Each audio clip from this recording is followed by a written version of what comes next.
안녕하세요. 책 읽는 생각부자입니다. 오늘은 김상훈님의 신이 부리는 요술, 와칭을 소개드리려고 합니다. 30년간 방송 기자로 바깥 세계의 진실을 파헤치는 데 열정을 쏟던 중 할머니와 아버지의 죽음을 계기로 마음의 병을 얻었고 내면 세계의 진실을 파헤쳐내는 데 빠져들기 시작합니다. 우주의 원리에 눈을 뜨기 시작하면서 스스로를 치료한 뒤 그 체험을 바탕으로 정신 분야 최고의 베스트셀러가 된 와칭, 신이 부리는 요술, 와칭 2, 시야를 넓힐수록 마법처럼 이루어진다. 거울 명상 등을 썼습니다. 그저 바라보는 것만으로 인간의 고통이 해결될 수 있다는 말은 어쩜 많은 분들에게 공감을 갖게 하기는 쉽지 않을 것입니다. 하지만 고통을 만들어준 신이 고통 해결의 열쇠도 모든 인간의 손에 쥐어준 선물이라고 말하는 저자의 이야기 속으로 들어가 보겠습니다. 와칭은 모든 것을 바꿔놓는다. 마음을 바꿔놓는다. 막무가내로 생떼를 쓰는 아이, 순식간에 그치게 할 수 있을까요? 그 비밀에 눈뜨는 순간 당신은 그 누구의 마음도 쉽게 바꿔놓을 수 있습니다. 엄마가 그건 안 된다고 했지? 엄마들은 대개 이렇게 을러대죠. 그러면서 함께 감정의 불길에 뛰어듭니다. 한 남자아이가 닌텐도 게임기를 사달라며 얼굴이 빨개지도록 악을 쓰며 울어대죠. 쩔쩔매던 엄마는 아이의 볼기짝을 때리고요. 그 엄마는 아이가 품고 있는 불만 덩어리를 억누르려고 하고 있습니다. 억누르려니 고무공처럼 자꾸만 튀어오르지요. 심리학에서 말하는 아이러니 효과입니다. 얘야, 너 저 게임기 갖고 싶지? 내가 자신의 불만을 끄집어내 객관적으로 바라보도록 하는 순간 아이는 울음을 그치고 나를 올려다봅니다. 아저씨도 엄청나게 갖고 싶단다. 그런데 돈이 없어서 못 사고 있어. 그런데 저거 얼만지 알아? 아이가 호기심 어린 표정을 지으며 머리를 내젓습니다. 굉장히 비싼 거야. 그럼 어떻게 해야 할까? 저걸 갖는 방법은 두 가지야. 첫째, 돈을 꼬박꼬박 모아서 사는 거야. 동전을 모아도 좋고. 둘째, 누가 선물로 줄 때까지 기다리는 거야. 넌 어떤 방법이 좋다고 생각하니? 방법은 너 스스로 정하는 거지. 아이는 잠시 생각하더니 대답했습니다. 나중에 돈 벌어서 살 거예요. 아이는 엄마 손을 잡고 언제 난리를 떨었느냐는 듯 깡총깡총 사라졌습니다. 자존심이 무척 강한 아이였죠. 아이는 왜 울음을 뚝 그쳤을까요? 낯선 내가 무서웠거나 내 설득력에 감동해서였을까요? 나는 그저 자신의 불만에 함몰돼 있던 아이가 그 불만을 끄집어내 객관적인 눈으로 바라볼 수 있도록 유도해줬을 뿐이지요. 그 불만은 바라보는 순간 저절로 물러갔습니다. 내 안에서 치솟은 화도 남의 일인 양 객관적으로 바라보면 쉽게 사라지지요. 눈에 안 보이는 화 덩어리도 저마다 독자적인 생명력과 지능을 갖고 있습니다. 에너지장 촬영 장치인 키를리안 사진기로 찍어보면 화 덩어리가 머리에서 빠져나와 가슴으로 되돌아가는 게 선명하게 목격됩니다. 그래서 그걸 그대로 구겨놓고 살면 마침내 병이 되지요. 아인슈타인이 화도 어린아이처럼 달래줘야 하는 에너지 덩어리라고 누누이 강조했던 것도 그래서입니다. 따라서 화 덩어리는 가슴에 품어두지 말고 따로 떼어내 남처럼 객관화시켜 바라보아야 합니다. 그 간단한 행위만으로 쉽게 누그러집니다. 지능을 바꿔놓는다. 관찰자 효과는 머리도 순식간에 바꿔놓습니다.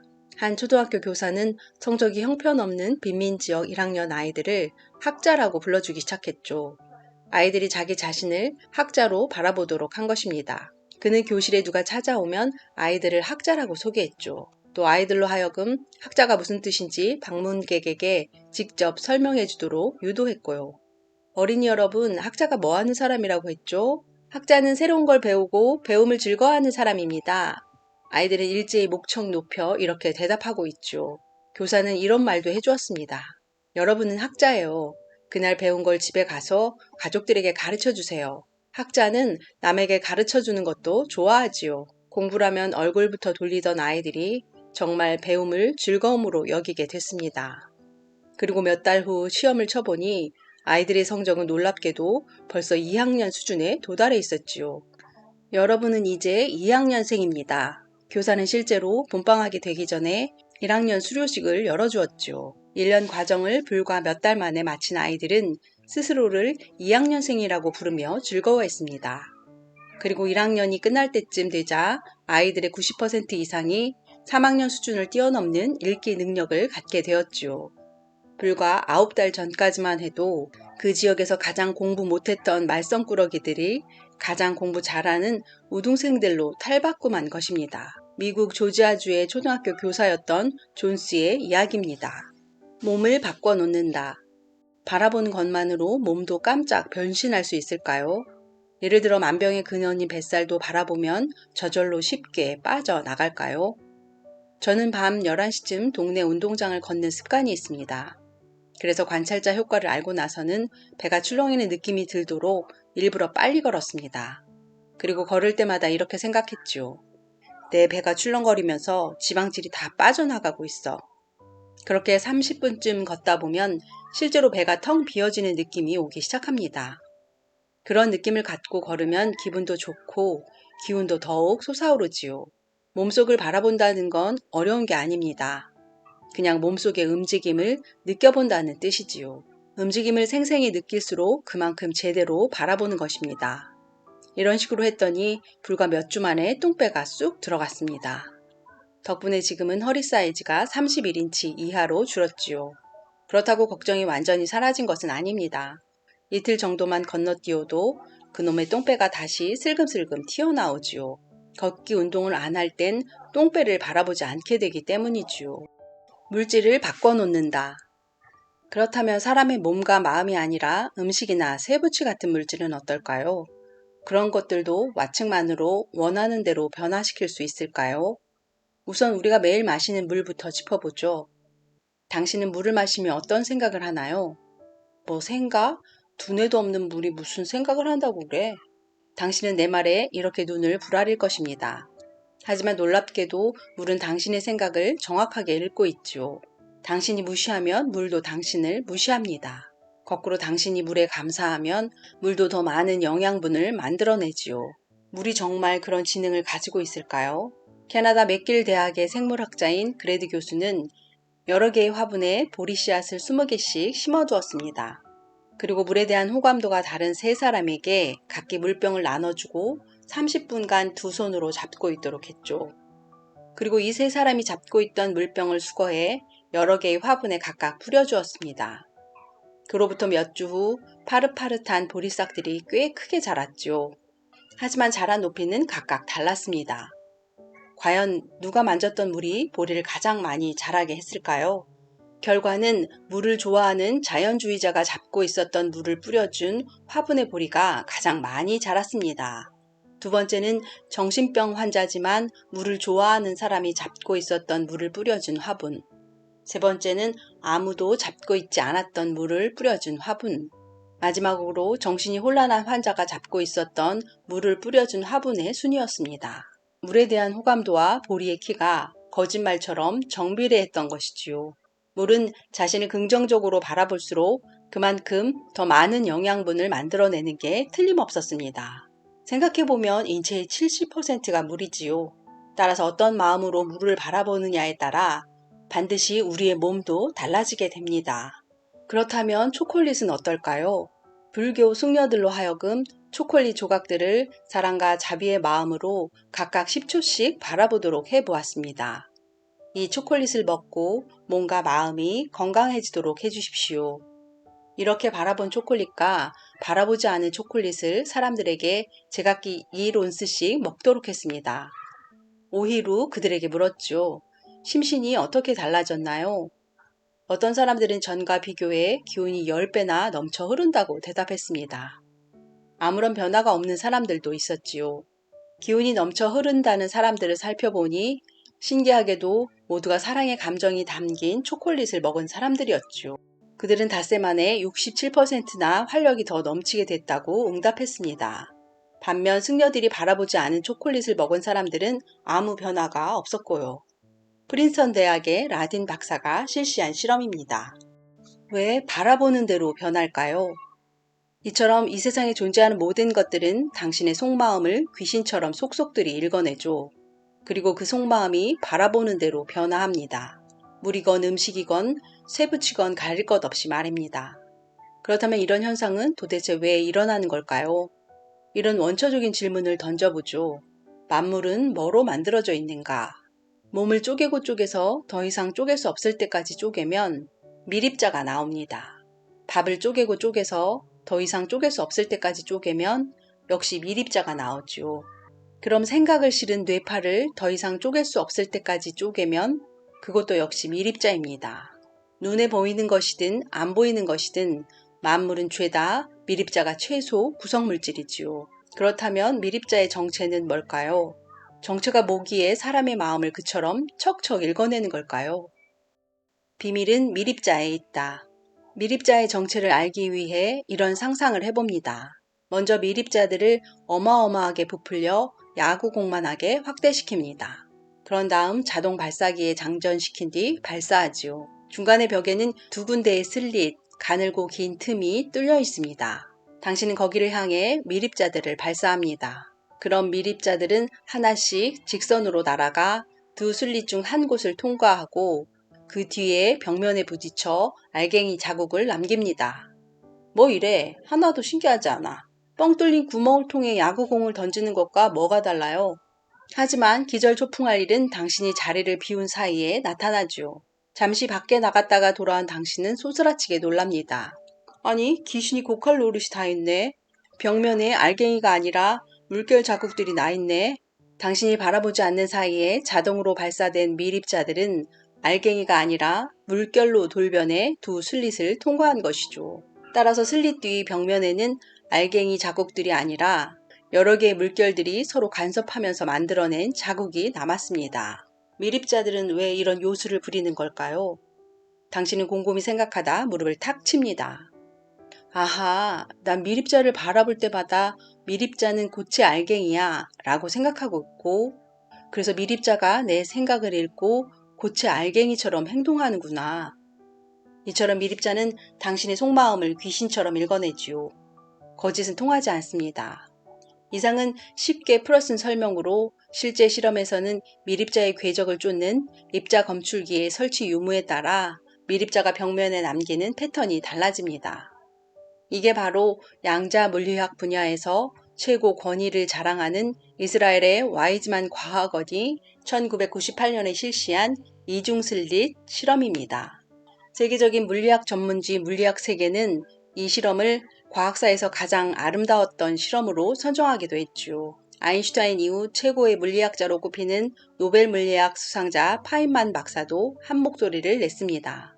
그 실험을 보면 우리의 마음이 어떤 원리로 만물을 변화시키고 새 운명을 창조해내는지 한눈에 알 수 있어요. 사실 이중슬릿 실험을 처음 실시한 건 이스라엘 과학원이 아니었습니다. 한 세기가 넘도록 세계 최고의 물리학자들이 비슷한 실험을 끊임없이 실시해 왔지만 결과는 똑같았지요. 이처럼 실험자가 미립자를 입자라고 생각하고 바라보면 입자의 모습이 나타나고 아무도 바라보지 않으면 물결로 퍼져나가는 현상을 양자 물리학자들은 관찰자 효과라고 부릅니다. 이것이 만물을 창조하는 우주의 가장 핵심적인 원리이지요. 다시 말해 미립자는 아무 형태도 없는 물결로 우주에 퍼져 있다가 내가 어떤 생각을 품고 바라보는 그 순간 돌연 형태를 가진 현실로 내 눈앞에 나타나는 것입니다. 그래서 양자 물리학자 올프 박사는 관찰자 효과를 신이 부리는 요술이라고 부르고 미립자들이 가득한 우주 공간을 신의 마음이라고 일컫습니다. 이 요술이 얼마나 경이롭던지 덴마크의 노벨 물리학 수상자인 보어는 이 요술에 충격을 받지 않는 사람은 이해하지 못한 것이다 라고까지 말했죠. 그렇다면 미립자들로 구성된 이 세상은 내가 원하는 대로, 생각하는 대로 수시로 바뀔 수 있다는 얘기일까요? 그런 일이 흔하게 일어나지는 않지요. 왜냐하면 우리는 대부분 그 무한한 가능성을 제대로 이해하거나 바라보지 못하기 때문입니다. 정신적 깨달음도 마찬가지이지요. 누구에게나 가능성은 열려 있지만 그 가능성을 진심으로 바라보지 못합니다. 그래서 예수는 천국이 모든 곳에 있지만 사람들이 그걸 보지 못한다고 한탄했습니다. 그러면서 누구든지 하느님의 말씀을 받는 자는 신이라고 했지요. 제대로 바라보기만 하면 신처럼 모든 능력을 갖게 된다는 뜻입니다. 또 석가모니도 생명이 있는 모든 중생에게는 깨달을 수 있는 불성이 있다고 했습니다. 하지만 이런 말을 듣고 선뜻 그래, 나도 노력하면 정말 신이 될 수 있을 거야 라든가 맞아, 나도 마음만 먹으면 깨달음을 얻을 수 있어 라고 받아들이는 사람은 지극히 드뭅니다. 내가 감히 어떡해. 노력해서 되는 일이 따로 있지 하고 가능성부터 쾅 닫아버리지요. 가능성을 닫고 바라보니 가능성이 보이지 않는 것입니다. 나를 타인처럼 바라보며 살아라. 영혼의 눈뜨는 가장 쉬운 방법은 나를 남의 눈으로 바라보는 것입니다. 육신의 눈은 나를 남처럼 바라보지 못하지요. 하지만 텅 빈 무한한 공간, 우주에 퍼진 영혼은 나를 남처럼 바라보는 순간 영혼은 저절로 눈뜨기 시작합니다. 영혼을 거대한 우주 거울로 삼아 나를 남처럼 비춰가며 살면 영혼이 지닌 양심, 사랑, 평화, 연민, 지능, 에너지가 저절로 흘러들어옵니다. 우리가 매일 사용하는 흔한 유리 거울로 자신을 비춰도 영혼이 삐쭉 고개를 들지요. 나를 남으로 객관화시켜 바라보도록 하기 때문입니다. 일리노이 대학의 디너 교수는 어떤 학생들에게는 거울을 마주본 채 문제를 풀도록 하고 다른 학생들에게는 거울을 등지고 풀도록 해보았습니다. 읽고 시험 종료를 알리는 따르릉 소리가 울렸습니다. 따르릉 소리가 났는데도 문제를 푸는 건 부정행위이지요. 하지만 거울을 등진 학생들은 한 문제라도 더 풀려고 낑낑거리고 있었습니다. 반면 거울을 마주본 학생들은 순순히 펜을 놓았습니다. 영국 뉴캐슬 대학 연구진이 사무실 앞에 무인 판매대를 세워놓고 실험을 했습니다. 판매대에는 커피, 차, 우유가 놓여 있었지요. 판매대 위쪽 벽에 붙어있는 포스터엔 예쁜 꽃 그림과 함께 다음과 같은 안내문을 적어 놓았습니다. 커피, 차, 우유 중 필요한 것을 골라 드세요. 가격은 각 50펜스입니다. 돈은 판매대 옆에 있는 돈 박스에 넣어주세요. 직원들 가운데 정직하게 꼬박꼬박 50펜스를 내고 마시는 사람은 몇이나 됐을까요? 몇 푼 안 되는 돈이었는데도 그리 많지 않았습니다. 그래서 이번에는 다른 포스터를 붙여보았죠. 꽃그림 대신 사람의 눈 한 쌍이 흑백으로 크게 그려져 있는 안내 포스터였습니다. 그러자 직원들의 행동이 확 달라졌습니다. 정직하게 돈 박스에 동전을 떨어뜨리는 직원들이 급증한 것이지요. 10주간 지켜보니 눈이 그려진 포스터가 붙어 있을 때 낸 돈이 무려 3배나 더 많았다고 합니다. 누군가 날 지켜볼지 모른다는 생각이 드는 순간 나도 모르게 나 자신을 남의 눈으로 바라보게 됩니다. 작은 유리거울이나 눈 포스터조차 이런 효과를 갖습니다. 하물며 우주라는 무한한 거울에 비춰가며 산다면 우리 영혼은 얼마나 맑아질까요? 이처럼 우주가 늘 나를 지켜보고 있다는 마음가짐으로 살아가는 것. 그게 바로 맑은 영혼을 지키는 길이자 최고의 인생을 사는 길입니다. 내 마음을 비춰주는 거울은 내 안에 들어 있습니다. 내 마음속의 관찰자가 바로 그 거울입니다. 세상이 나를 버려도 관찰자는 변함없이 따뜻한 어머니처럼 언제나 미소 지으며 나를 감싸주고 위로해주지요. 유혹에 흔들리고 있을 때 바라보면 그 유혹이 떨어져 나갑니다. 끙끙 앓던 문제도 실마리가 풀리지요. 무엇보다도 우주만큼 넓고 깊게 바라보게 해줍니다. 나만의 이득에 집착하기보다 나보다 못한 사람을 연민과 사랑의 눈으로 바라보게 해주지요. 삶도 그만큼 넓고 깊고 풍성해집니다. 우리가 이 세상에 태어나 짊어지는 모든 고통과 고민은 바라봄으로써 해결됩니다. 단지 이 와칭 요술은 바라보는 만큼만 일어나지요. 깊이 바라보면 깊이 일어나고 얕게 바라보면 얕게 일어납니다. 부디 이 책을 통해 신이 부리는 요술이 여러분의 머릿속을 거울처럼 비춰 깊은 변화가 일어나길 기도합니다.